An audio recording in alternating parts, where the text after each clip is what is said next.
相信大家身邊總有啲朋友一講起香港樓市就會咬牙切齒，覺得樓價難以負擔。當你一打開網上社交平台，主流聲音永遠都係講香港樓價全球最貴。樓價貴嘅原因無非都係啲無良炒家炒貴晒啲樓。香港樓即使跌咗幾年，仍然要不吃不喝14.4年先買到樓。雖然樓市必須經歷一次史無前例嘅大崩盤，令樓價跌到去大眾先可以輕鬆負擔嘅水平先係健康，但事實到底係咪咁樣呢？大家好，我係阿米。如果香港樓市真係純粹靠炒家炒貴晒嘅話，咁過去10幾年政府對樓市強勁嘅辣招之下，就應該已經可以抑制到樓市嘅升勢啦。因為呢啲辣招已經將短炒嘅成本推到極高，所以喺呢10幾年已經將樓市嘅職業炒家徹底趕出咗樓市。但係現實反而係炒家絕跡呢10幾年入面呢，香港樓價依然係反覆向上，更加係越升越有。其實呢個樓價走勢已經充分咁證明咗支撐香港樓價嘅核心力量從來都唔係炒家，而係有強勁嘅結構性需求。但係即使今日樓市比高位仍然有一段嘅距離，點解現今社會又有咁多人會覺得個樓價貴呢？所以我會喺呢條片同大家咁講解翻，點解人人都覺得樓價貴嘅時候，個樓價仲會有得升。如果你都想要知道點樣看待樓價嘅話，記住將呢條影片睇到最後。同時支持我嘅朋友，麻煩你哋而家撳個讚先，不但可以表達對我嘅支持，同埋日後你都可以喺播放列表入面揾翻呢條片嚟重溫。最後，如果你都想定期接收對你財富有幫助嘅資訊，可以而家就訂閱我哋呢個頻道，同埋 follow 埋我哋嘅 IG 賬號，接收我哋定期為你更新嘅財富知識。而家馬上進入今日嘅內容。其實即使上年樓市嘅低位，社會上肯定有超過一半嘅人每日仲喺度抱怨樓價離地，之後仲話俾你聽樓價有排跌。個原因其實係大眾對香港房屋制度同財富邏輯有嚴重嘅認知偏差。首先我要講一個非常之殘酷嘅真相，就係香港嘅私樓從來都唔係設計俾所有全香港嘅居民買㗎。經常會有人攞住一個普通打工仔甚至係低收入人士嘅人工去計算自己呼起一個夢想級別嘅私樓要用幾多年人工先做到，最後就得出樓市貴嘅結論。但我可以話俾你聽，呢個對比絕對係錯誤㗎。喺事實上，香港房屋政策係有公營房屋同私營房屋，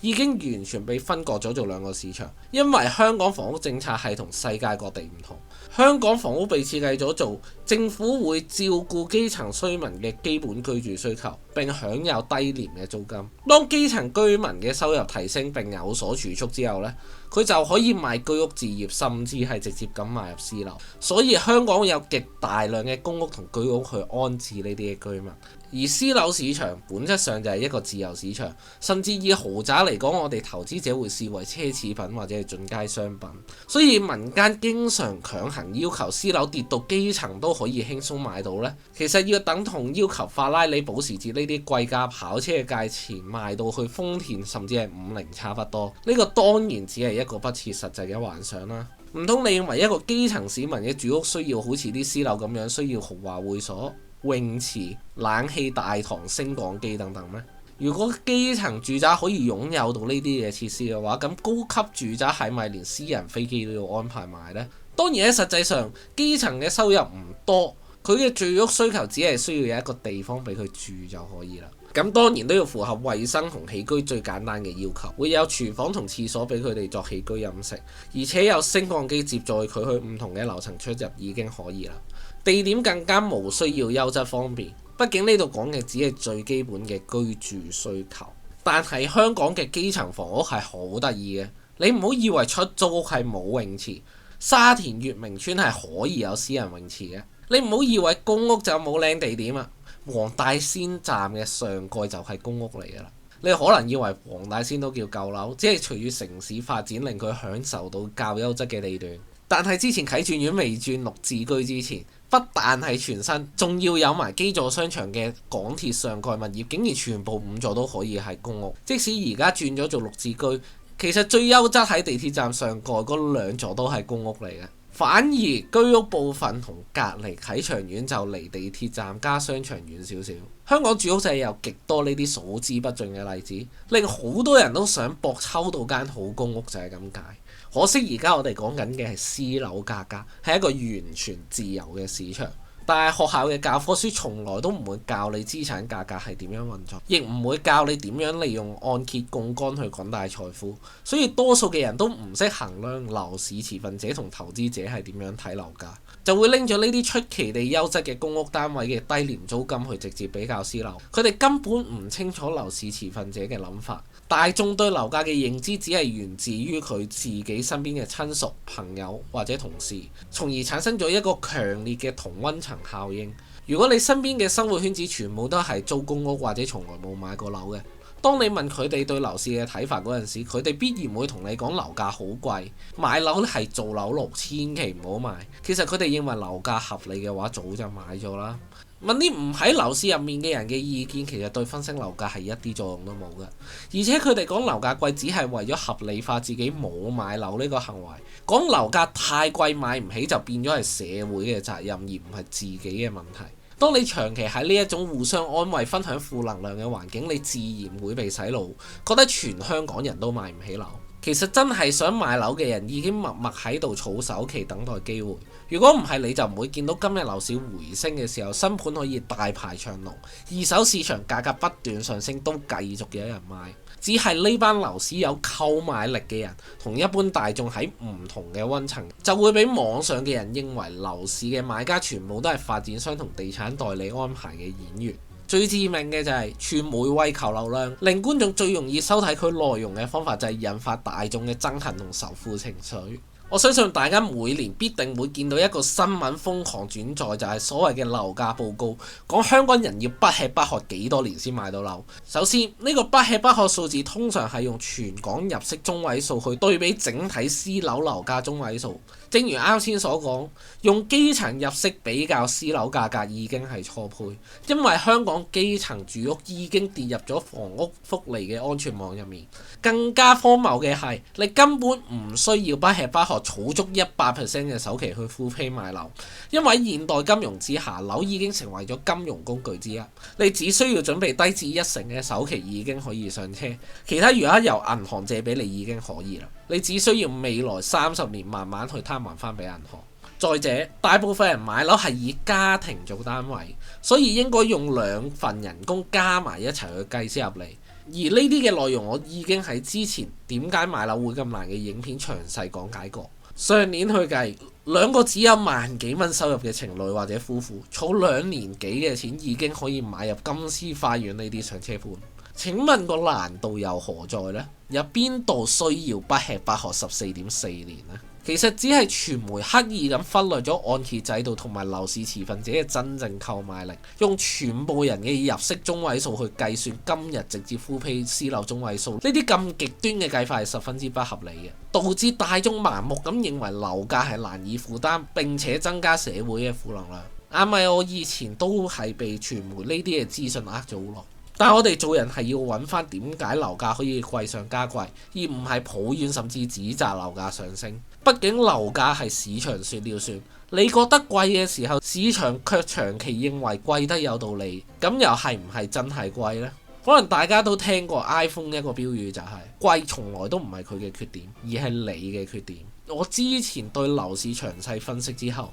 其實我都得到咗同一個答案。所以想買樓上車嘅話，我可以改變嘅就只有低薪嘅自己，而唔係個樓市。所以我而家即將帶你用樓市持份者同埋投資者嘅身份去評估樓價係咪真係貴到咁離譜呢？不過正如我啱啱所講，基層收入儲錢2年幾都可以上車，上年計仲要供平過租，樓市持份者係認為平到離晒譜先更加啱。因為你要記住，私樓本身唔係設計俾基層去享用，所以而家樓價比上年低位升咗超過1成半，對樓市持份者嚟講一啲都唔貴。喺投資嘅角度去睇，租金市場就係最誠實嘅市場測溫計，因為佢已經直接反映咗目前有幾多人需要住屋。畢竟租金就係市場用真金白銀去換取居住空間嘅數字。即使近年香港嘅宏觀經濟環境係一個充滿挑戰嘅時期，香港住宅租金指數仍然不斷咁破頂創新高，反映翻內地專才同學生湧到香港，外國移民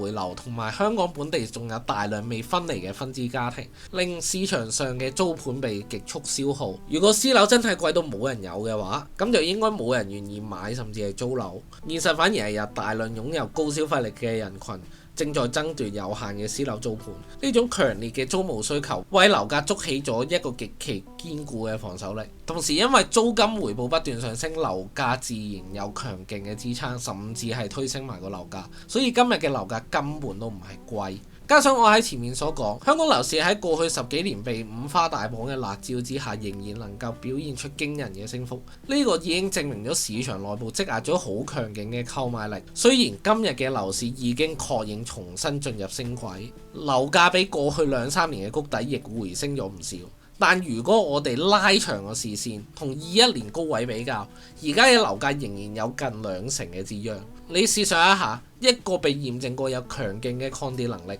供不應求嘅核心資產，而家你仍然可以低於歷史嘅高位近2成嘅價格買入，同時得到比當年更加高嘅租金回報。所以你喺投資角度嚟講，不但今日樓價唔算貴，甚至可以話係抵。除此之外，我哋評估樓價貴唔貴，唔係淨係睇個價，仲要睇埋市民嘅購買力。幾年來，香港即使經歷高息環境同埋遇上經濟下滑，大家都睇住個樓價下跌，但係大家又有冇關注過香港人嘅入息變化呢？根據政府統計處數據，香港打工仔嘅人工喺過去幾年實際上一直得到穩定嘅增長。換言之，樓價雖然喺度跌緊，但係準買家嘅收入就不斷上升。加上近年嘅高息環境，真係有心買樓而儲錢嘅人就可以享受到一個好高嘅無風險回報。佢哋喺幾年之間已經準備好晒上車嘅機會。今日樓市買家嘅負擔能力已經比幾年前改善咗10分之多，所以現時嘅樓價絕對係佢哋嘅合理射程範圍之內。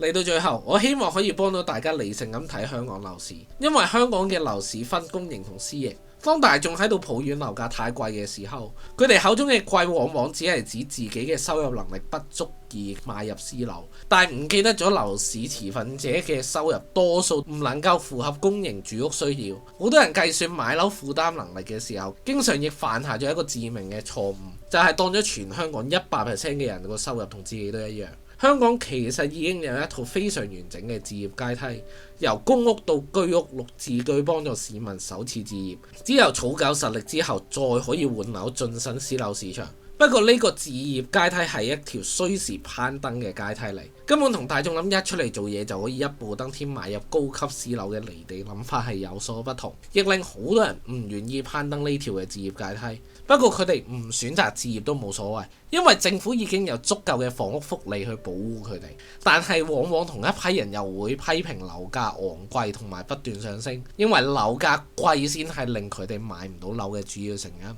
但係我哋今日睇到，不論租金、市民入息定係樓市承接力，都反映緊同一個事實，就係對真正身處私樓市場而且具備資格參與呢場賣樓遊戲嘅買家群體嚟講呢，而家嘅私樓價格根本都唔算貴。但係我認為各位未上車嘅人最要關注嘅角度係，香港政府喺早幾年已經將未來土地供應公私營比例改咗做7:3比，亦代表未來絕大部分嘅土地資源會優先起公營房屋。另一方面，即係私樓土地供應即將大幅減少。當私人供應結構性被壓縮嘅時候，私樓嘅資源會變得更加稀缺，亦代表你未來要支付更加高嘅價格先會有資格進入呢個市場。同時，公私營比例修改到7:3比，代表私樓會進一步再走向精品化同高端化。今日有會所泳池係基本，可能未來會有更多客製化服務都唔定，所以未來進入私人市場嘅感覺會係越嚟越高。私樓亦將會成為更少數人先有資格擁有嘅強大資本。如果你仲喺度期待私樓樓價跌到去大眾化水平，其實你就係同經濟法則加上未來土地供應政策作對。我希望各位有志進入私樓市場嘅人認清一個事實，就係想買私樓嘅唯一出路就係努力提升自己賺錢能力，準備學會更多嘅樓市知識同儲夠首期，踏上屬於你嘅置業階梯。否則未來私樓門檻提升之後，想買樓上車只會比今日更加難。以上就係我今日全部內容。如果你都係樓市新手，想從零開始了解樓市嘅話，可以喺下方連結下載我為你準備嘅香港新手上車大全，同埋睇埋我左手邊嗰2條影片。最後，如果你都覺得今日嘅分析對你有啟發嘅話，記住 CLS 同埋訂閱埋我嘅 channel， 仲有 follow 埋我嘅 IG 賬號，最後分享埋俾你身邊嘅人睇。多謝你嘅收睇，我哋下星期再見面啦，拜拜。